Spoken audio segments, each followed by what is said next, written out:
বলা তো এই শূন্য জায়গাগুলো নির্বাচন দিয়ে অন্তত আগে পরীক্ষাটা টেস্ট করো। আর তিনি কি বললেন?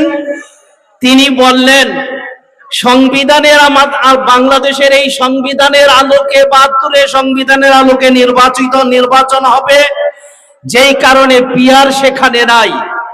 প্রধান উপদেষ্টা চিফ ইলেকশন কমিশনারকে জিজ্ঞাসা করতে চাই, আপনি যে নিয়োগ হয়েছেন এইটাও তো বাংলাদেশের সংবিধানে নাই। আপনি যার মাধ্যমে নির্বাচিত হয়েছেন তিনিও তো বর্তমান সংবিধানের মধ্যে নাই। তাহলে দেখা যাচ্ছে আজকে আপনাদের সুর, বর্তমান ক্ষমতাসীন সরকারের উপদেষ্টাদের অনেকের সুর ফ্যাসিস্ট আওয়ামী লীগের সুরের সাথে মিলে যাচ্ছে, ওনাদের অনেকের সুর ভারতের সাথে মিলে যাচ্ছে, অনেকের সুর রয়ের সাথে মিলে যাচ্ছে। তার অর্থ এই নয় 2018-2024 সালের যে নির্বাচন শেখ হাসিনার ফ্যাসিস্টের মাধ্যমে নির্বাচন করেছেন, আপনারা এখন স্বপ্ন দেখছেন যে 26 যেহেতু 24 আর 26 খুব কাছে, খুব নিকটবর্তী নির্বাচনটা যেই সেই হবে। স্পষ্ট ভাষায় বলতে চাই, এই মেঘনার অববাহিকার কাছে যেই কাছে আমাদের জন্ম, আমরা স্পষ্ট বলতে চাই যেই সেই নির্বাচন দিয়ে পার পাওয়া যাবে না।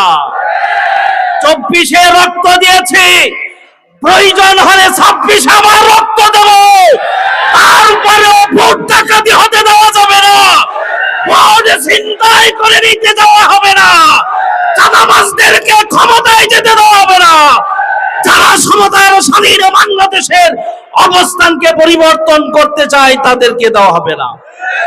শেষ কথা বলতে চাই, ডাকসুর ছাত্রদলের বিপি আমাদের পাশের মুরাদনগরের বাড়ি তামিরুল মিল্লাত মাদ্রাসার ছাত্র আবিদ, আমি আজকে তার বক্তব্য শুনে নিজেকেই ধিক্কার দেখেছি। কোন দেশে বসবাস করছি? মাদ্রাসায় পড়াশোনা করে জাতীয়তাবাদী ছাত্রদলের প্যানেল ভিপি নির্বাচন করছে, তিনি স্লোগান দিচ্ছেন ঢাকা বিশ্ববিদ্যালয়ে মৌলবাদীদের নাকি জায়গা নাই। আমি বলতে চাই মৌলবাদীদের এই বাংলা মৌলবাদীদেরই বাংলা। এই মৌলবাদীদেরকে উৎখাত করে মৌলবাদীদের স্কার ছাড়া সম্ভব হবে না।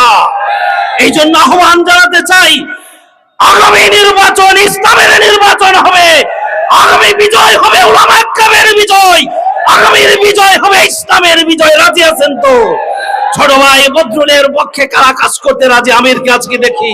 আগামী নির্বাচন হাত পাকার বিজয়, আগামী নির্বাচন ইসলামের বিজয়।